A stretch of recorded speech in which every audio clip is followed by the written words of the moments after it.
नमस्कार, मैं युधिष्ठिर उपाध्याय। हाल ही में रूस के राष्ट्रपति पुतिन ने भारत का दौरा किया, जिसके बाद से ही कई तरह की चर्चा हो रही है। एक चर्चा रूस यूक्रेन युद्ध की भी हो रही है, क्योंकि पीएम मोदी ने पुतिन के साथ बैठक में यूक्रेन युद्ध का जिक्र करते हुए कहा कि भारत यूक्रेन युद्ध पर तटस्थ या न्यूट्रल नहीं है।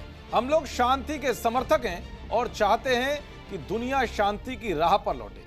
पीएम मोदी के इस बयान पर पुतिन ने भी सकारात्मक प्रतिक्रिया दी थी, जिसके बाद से ये लगने लगा कि भारत ही वो देश है जो अब इस युद्ध को खत्म करा सकता है। और इसका अब एक और बड़ा सिग्नल भी मिल गया है, क्योंकि पुतिन के बाद अब यूक्रेन के राष्ट्रपति जेलेंस्की भी भारत दौरे पर आ रहे हैं। आपको बताऊंगा कि जिस युद्ध को ट्रंप भी नहीं रुकवा पाए, उसे पीएम मोदी किस प्लान के तहत खत्म कराने जा रहे हैं। साथ ही बताऊंगा कि भारत आने से पहले जेलेंस्की ने युद्ध रुकवाने वाले ट्रंप के प्रस्ताव को कैसे नकार दिया है, जो साफ करता है कि उन्हें जंग खत्म कराने की उम्मीद भारत से ही है।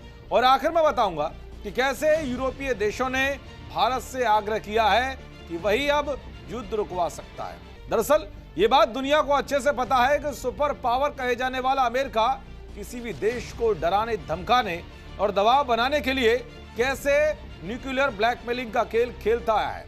दशकों से चला आ रहा ये खेल अब खत्म हो चुका है। अब दुनिया को किसी भी झगड़े को सुलझाने के लिए दबाव वाली नीति नहीं, बल्कि अब भारत की शांति प्रिय नीति ही अच्छी लग रही है। आपने देखा होगा कि अमेरिका के राष्ट्रपति ट्रंप ने सरपंच बनकर कैसे रूस यूक्रेन युद्ध रुकवाने के लिए दबाव वाली नीति को हथियार बनाया, लेकिन बात नहीं बनी। ऐसे में रूस यूक्रेन ही नहीं, बल्कि दुनिया को यह भरोसा है कि ये जंग सिर्फ और सिर्फ भारत ही रुकवा सकता है। और पीएम मोदी इस मुद्दे पर कैसे मजबूती के साथ काम कर रहे हैं, इसका बड़ा उदाहरण पुतिन के दौरे के दौरान भी देखने को मिला। पुतिन के साथ चर्चा में यूक्रेन युद्ध रुकवाने के लिए पीएम मोदी ने कई बड़ी बातें कही।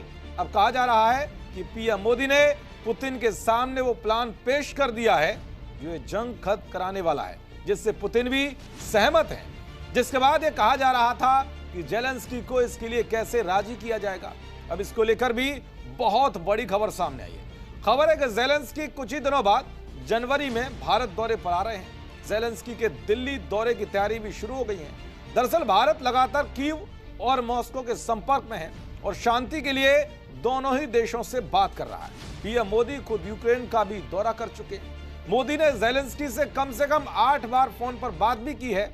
जुलाई 2024 में पीएम मोदी मॉस्को गए थे और पुतिन से मिले थे, और उसके बाद 1 महीने बाद अगस्त में उन्होंने यूक्रेन का दौरा किया था, जहां जेलेंस्की से उनकी मुलाकात हुई थी। भारत और यूक्रेन के अधिकारियों के बीच कई हफ्तों से बातचीत चल रही है और पुतिन के भारत आने से पहले ही दिल्ली जेलेंस्की के ऑफिस के संपर्क में था। जेलेंस्की के भारत पहुंचने से पहले यूक्रेन ने भी खुद उम्मीद जताई है कि भारत ही ये जंग रुकवाने में अहम भूमिका निभा सकता है। हाल ही में भारत में यूक्रेन के राजदूत अलेक्जेंडर ने रूस यूक्रेन संघर्ष को समाप्त करने में भारत से और ज्यादा सक्रिय भूमिका निभाने का आह्वान किया था। यूक्रेन के साथ भी भारत के संबंध बहुत अच्छे रहे हैं। तो वे युद्ध रुकवाने वाले अमेरिका के प्रस्ताव को ना पढ़कर जेलेंस्की ने साफ कर दिया है कि ट्रंप जंग खत्म नहीं करा सकते, बस उन्हें अब भारत से ही उम्मीद है। तो वे यूरोपीय देशों ने भी भारत से युद्ध खत्म कराने की गुहार लगाई है। कई दूतों और अधिकारियों ने निजी तौर पर भारत सरकार से युद्ध खत्म करने के लिए पुतिन को मनाने का आग्रह किया है। यानी कि पूरी दुनिया को अब इस जंग को खत्म कराने की सिर्फ भारत से ही उम्मीद है। अब देखना यह होगा कि जेलेंस्की की भारत यात्रा के दौरान कैसे युद्ध खत्म करने पर सहमति बनती। देखते रहिए जी न्यूज़।